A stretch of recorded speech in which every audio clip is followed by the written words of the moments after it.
দর্শক দেখেছেন, শুনলেন, সি মমতা, সি মমতা, সি মমতা। এর থেকে জঘন্য, এর থেকে ন্যাক্কারজনক ঘটনা আর কি হতে পারে বলুন তো। আরজি করের নির্যাতিতা অভয়ার মা বাবা একটা ডাক দিয়েছে যে আমার মেয়ের বিচারের জন্য আপনারা রাস্তায় নামুন। আমার মেয়ের যে ঘটনা ঘটেছিল গত বছর, তার 1 বছর পূর্ণ হতে যাচ্ছে, আজও পর্যন্ত আমরা বিচার পাইনি। তাই সবাইকে একটা আহ্বান করেছিলেন, কোনো রাজনৈতিক এবং পলিটিক্যাল কোনো ব্যানার ছাড়া, যে দফায় এক দাবি এক, মুখ্যমন্ত্রীর পদত্যাগ, চলো নবান্ন। নবান্ন অভিযানের একটা ডাক দিয়েছিলেন, আপনারা জানেন। গতকালকে সেটা সম্পূর্ণ হয়েছে এবং এই যে যে ভিডিও আপনারা দেখলেন, মানে এর থেকে ন্যাক্কারজনক ঘটনা আছে। নির্যাতিতার মা, নির্যাতিতার বাবা 1 বছর পরেও তাদেরকে আক্রান্ত হতে হচ্ছেন। কপালের অবস্থাটা দেখেছেন, পুলিশ মেরে কি করেছে। বক্তব্যটা শুনেছেন তো, হাতের শাখা পলা সবকিছু ভেঙে ফেলা হয়েছে। মানে কি বলবেন বলুন তো এগুলো। কৌস্তব বাগচি বিজেপি নেতা হাতটা তুলে দেখাচ্ছিলেন যে দেখুন দেখুন কি করেছে, দেখুন কি করেছে কাকিমাকে মেরে। এবং অভয়ের মার বক্তব্য আপনারা শুনলেন। মানে এর থেকে নির্লজ্জ সরকার বা এর থেকে কি বলবেন বলুন তো, এর থেকে ন্যাক্কারজনক ঘটনা আর কি কোথাও আছে? যে একজন মেয়েকে, একজন ডাক্তারকে এইভাবে নৃশংসভাবে গত বছর রাতে তাকে ধর্ষণ করে খুন করা হয়েছে এবং তার বিচার আজও পর্যন্ত আমরা পাইনি, বা আমাদের মনের মতন বিচার হয়নি। মনের মতন বলতে কি, আপনারা ভালো করে জানেন বিষয়টা কি হয়েছে। যারা এই খুনির বা এই রেপিস্ট, তাদের বিচার হয়নি, তাদেরকে আড়াল করেছেন এই একমাত্র মুখ্যমন্ত্রী মাননীয় মমতা বন্দ্যোপাধ্যায় এবং যিনি পুলিশ মন্ত্রী তিনি। কারণ ওই 14 তলায় বসে এইসব কাজ তিনি করছেন, পা দোলাচ্ছেন আর এসব কাজ করছেন। কারণ এনাকে না সরানো পর্যন্ত রাজ্যের কোনো বিচার হবে না। কারণ আপনারা জানেন যে কালীগঞ্জ উপনির্বাচনে একটা বাচ্চা মেয়েকে মেরে ফেলা হয়েছে।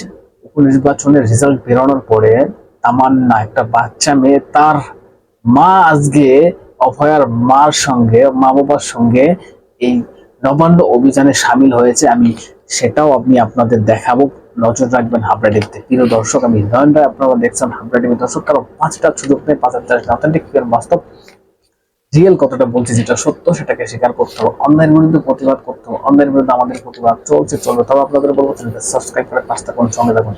দর্শক, এবার পয়েন্টে আসি।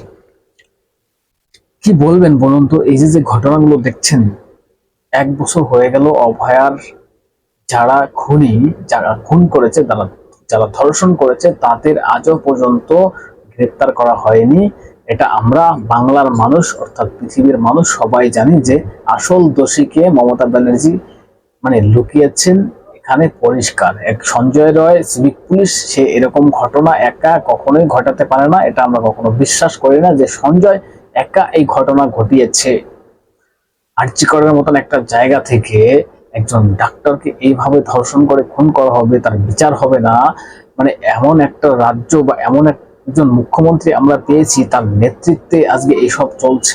তার নেতৃত্বে এইসব চলছে। আজকে 1 বছর পরেও একটা ডাক দেওয়া হয়েছে, সেখানে অভয়ার মা বাবাই আক্রান্ত হয়েছেন। ভাবা যায় এটা। দর্শক, আমি আরো কিছু বক্তব্য শোনাবো। শুভেন্দু অধিকারীও কিছু বক্তব্য রেখেছে, শুনুন।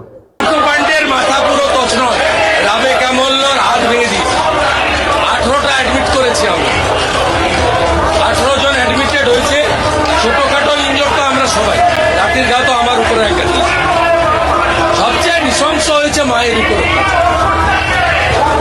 গতকালই তারা সতর্ক করেছিল, তৃণমূল গতকাল সতর্ক করেছিল যে বিজেপি নাকি তার উপরে আক্রমণ।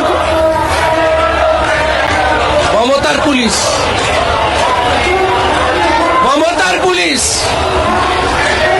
মেয়েকে মেরেছে, এবার বাবা মাকে মারতে চায়।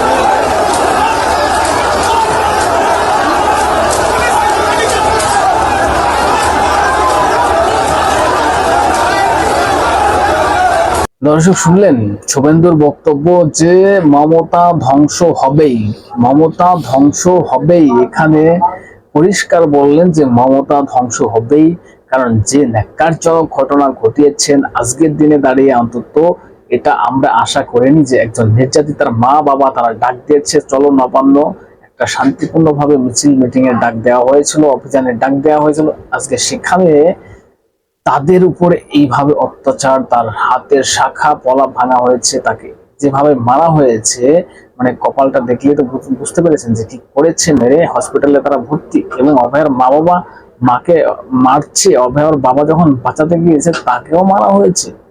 তার মানে ভাবুন যে এনারা বাড়ির থেকে যখন বেরোচ্ছিল তখনই তাদেরকে ট্র্যাক করা হচ্ছিল, পুলিশ ট্র্যাক করছিল যে কোথায় আছে কি করছে, যেন ওখানে না পৌঁছাতে পারে, মিছিল মিটিং এ যেন না পৌঁছাতে পারে। কিন্তু সেখানে তারা পৌঁছে যাওয়ার পরে তাদেরকে এইভাবে অত্যাচার করা হয়। ভাবুন যদি অন্য কাউকে এরকম ঘটনা ঘটানো হতো আমরা মেনে নিতে পারতাম, একজন নির্যাতিতার মা বাবা ডাক দিয়েছে নবান্ন অভিযানের, তাদেরকে এইভাবে মারধর করা হয়েছে, এটা ভাবা যায়? শাখা বলা একটা গুরুত্বপূর্ণ বিষয়, সেইগুলোকে ভাঙা হয়েছে, আঘাত করা হয়েছে, এটা ভাবা যায়?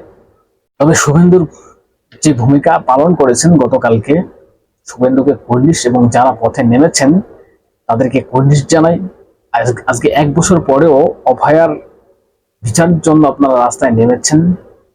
এবং আমি যেটা বলতে চাই, পুলিশ যেভাবে বাধা দিয়েছে, নবান্ন অভিযান বা নবান্ন পর্যন্ত পৌঁছে দিতে দেয়নি, আজকের এই জনসমুদ্র বা জনজোয়ার স্বতঃস্ফূর্তভাবে মানুষের সাড়া, এটা কিন্তু পরিষ্কার করে দেয় যে ওই ডাইনি বুড়িকে সরানোর জন্য বা 14 তলা থেকে ধাক্কা মেরে ফেলার জন্য ভোটের মাধ্যমে মানুষ কিন্তু তৈরি স্বতঃস্ফূর্তভাবে যারা রাস্তায় আজকে নেমেছেন তারা অভয়ের বিচারের দাবিতে নেমেছেন। এবং এখান থেকে পরিষ্কার যে মমতার বিসর্জন হবেই, মমতা ধ্বংস হবেই, যে ঘটনা যে পাপ করেছে।